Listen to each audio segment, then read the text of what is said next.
perpindahan penempatan dengan alasan dia tidak akan tergeser posisinya dari swasta.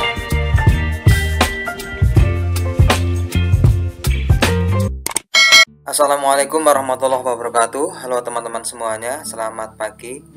Bagi teman-teman yang masih menanyakan adanya formasi yang sebelumnya di sekolah dibuka ternyata digeser, bagaimana distribusi penempatan dan perankingan seleksi P3K Guru tahun 2022 ini, serta nasib dari P1 yang dibatalkan kedepannya seperti apa, nanti akan kita bahas. Akan saya contohkan salah satu di kabupaten yang membuka formasi dari P1, P2, dan P3 dan tidak membuka untuk pelamar umum sebanyak 386 formasi. Untuk P1 belum diumumkan sebelumnya, kemudian P2-nya dari formasi yang dibuka ternyata pelamar yang dinyatakan lulus itu ada 2, kemudian dari P3 yang dibuka ternyata pelamar yang dinyatakan lulus hanya 1. Dan untuk P1 yang sebelumnya diperkirakan itu hanya 2 formasi, sementara yang dinyatakan lulus itu ada 5. Dan proses distribusi penempatan formasi bagi pelamar P1, P2, dan P3 nanti seperti apa, serta perankingannya akan kita coba ilustrasikan. Dan gambaran kasus ini dari salah satu kabupaten, ini secara real yang saya dapatkan datanya. Sebelum lanjut, buat teman-teman yang belum subscribe channel ini, silahkan klik tombol subscribe dan saya ucapkan banyak terima kasih. Baik, kita lanjutkan. Untuk data dari salah satu kabupaten, Pemkab B di sini membuka formasi untuk P1 itu hanya dicantumkan jumlahnya saja 358 karena belum diumumkan formasi yang dibuka untuk P1 sekolah mana saja. Kemudian P2 dibuka 7 formasi, P3 ada 23 formasi. Kemudian untuk secara keseluruhan itu ada 386. Pada pengumuman kelulusan, status PL atau yang lulus itu untuk P1-nya sebanyak 365. Artinya dari P1 yang dibuka 358, ini ada penambahan 7 formasi. Kemudian dari P2 yang dibuka 7 menjadi 12, sehingga ada penambahan 5. Untuk yang P3 dari 23 berkurang menjadi 9. Ini pengurangannya ada 14. Kemudian yang dinyatakan TP atau tidak lolos pada tahun ini belum mendapatkan penempatan. Untuk P1-nya ada 2, kemudian untuk P2-nya 9, sementara untuk P3-nya ada 225. Saya akan contohkan salah satu mapel dengan proses distribusi dan perankingannya seperti apa. Salah satu mapel tersebut yaitu mapel pendidikan agama Islam dengan jumlah pelamar prioritas ada 5, prioritas 1, kemudian prioritas 2 ada 2, dan prioritas 3 ada 62. Sementara yang dibuka untuk P1 itu hanya 2, P2 itu 3, kemudian P3-nya 5, dan total keseluruhan ada 8. Kemudian kalau kita cek dari formasi yang dibuka 2 formasi ini menjadi 5, ini ternyata ada tambahan dari swasta masuk, kemudian dari lulusan PPG, serta dari sekolah yang sebelumnya tidak membuka untuk P1 sekarang menjadi membuka P1, sehingga kelulusannya itu dari 62 P3 yang mendaftar, maka P3 yang masuk atau dinyatakan lolos hanya 1.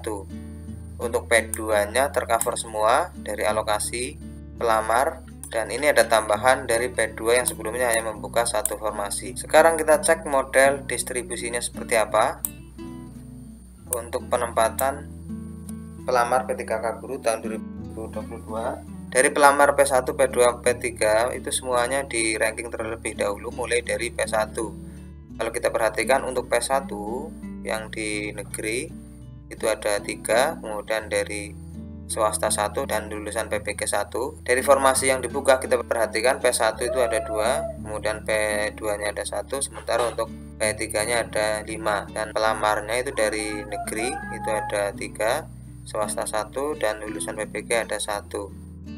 Kemudian untuk pelamar P2 yang tadi dibuka formasi hanya 1, ternyata jumlah pelamarnya ada 2, dan untuk P3-nya jumlah pelamar ada 62, sehingga tidak mungkin P3-nya itu akan tercover semua karena formasi untuk P3 hanya ada 5. Dan karena formasi P3-nya hanya 5, maka sudah tentu formasi P3 ini harus dikorbankan untuk pelamar P1 terlebih dahulu.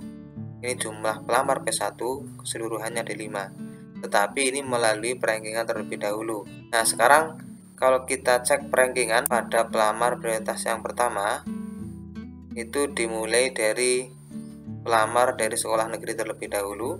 Ini di ranking dari yang nilai total tertinggi 1, 2, 3. Setelah di ranking untuk yang pelamar prioritas 1 dari negeri, maka dia akan ditempatkan terlebih dahulu. Kita coba lihat distribusinya. Sekarang yang di negeri dan sekolahnya membuka formasi, dia akan mendapat kuota terlebih dahulu.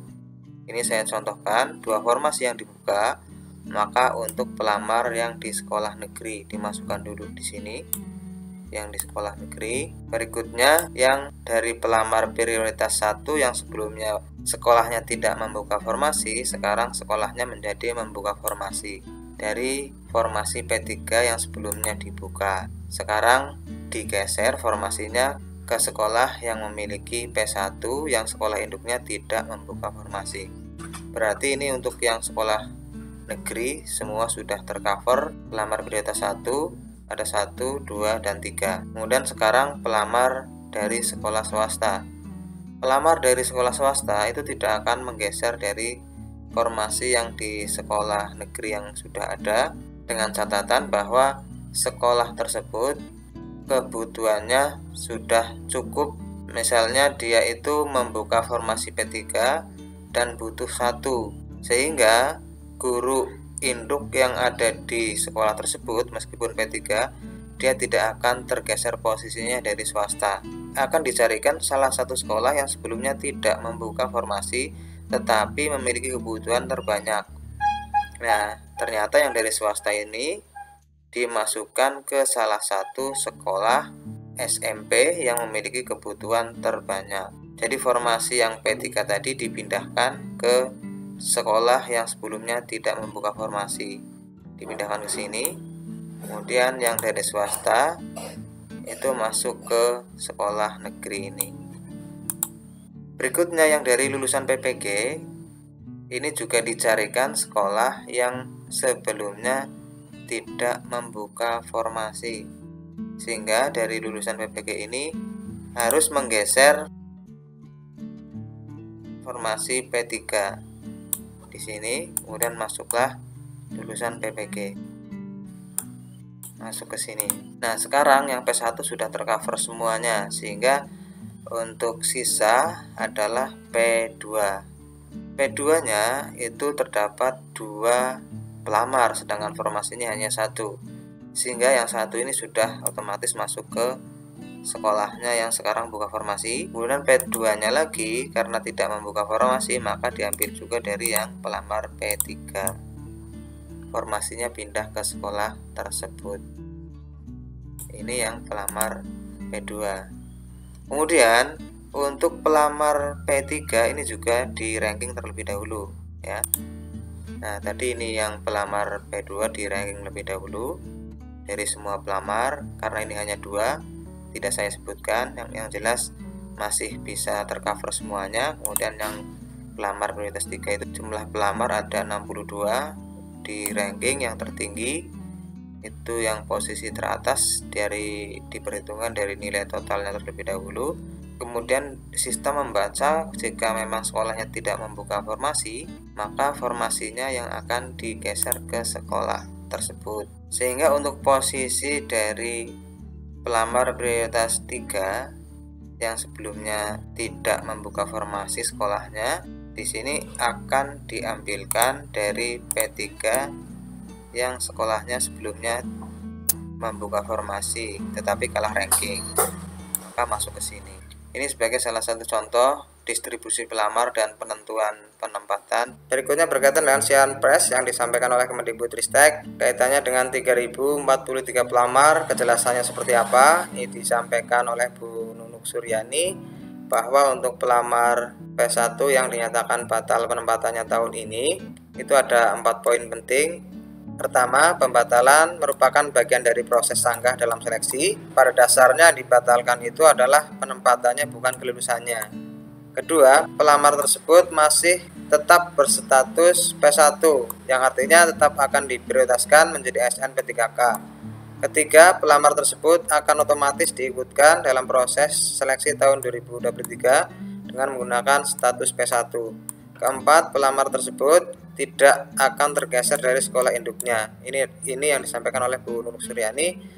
Tapi menurut saya semuanya belum jelas, tergantung regulasinya seperti apa yang katanya sedang dibuat oleh Kemendikbudristek bersama timnya, dan mudah-mudahan memang akan berpihak kepada pelamar prioritas pertama yang sebelumnya dibatalkan penempatannya. Selanjutnya ini terkait dengan redistribusi. Ya, ini ada edaran kepada Dinas Pendidikan dan BKPSDM tentang relokasi atau redistribusi usulan perpindahan penempatan dengan alasan sekolah merger, tutup, kemudian siswa habis, atau sekolah Kementerian Pusat. Dan ini dihimbau kepada Dinas Pendidikan dan BKPSDM untuk bersurat ke Kemenpan RB dan ditujukan kepada Menteri Pan RB. Yang seperti sudah pernah disampaikan oleh Bu Nunuk Suryani, ini termasuk dari bagian sanggahan yang dilakukan oleh kepala dinas. Ketika penempatan pelamar itu terjadi persoalan, ya, ini yang disebutkan adalah bisa usul perpindahan penempatan dengan alasan jauh, ya, kemudian analisis beban kerja. Ternyata setelah ditempati pelamar prioritas 1 dan dinyatakan lulus di sekolah tersebut, dihitung-hitung ada kelebihan guru sehingga ini bisa diusulkan untuk direlokasi. Berikutnya, alasan relokasi lain seperti adanya sekolah regroup barangkali, ya, sekolah yang di merger atau digabung, otomatis sekolah itu sudah tutup, tetapi ada kasus masih ada penempatan untuk pelamar prioritas 1, ya, seperti di tempat kami juga sama seperti itu, ada pelamar prioritas 1 yang ditempatkan pada sekolah yang memang sudah dilakukan merger atau regroup.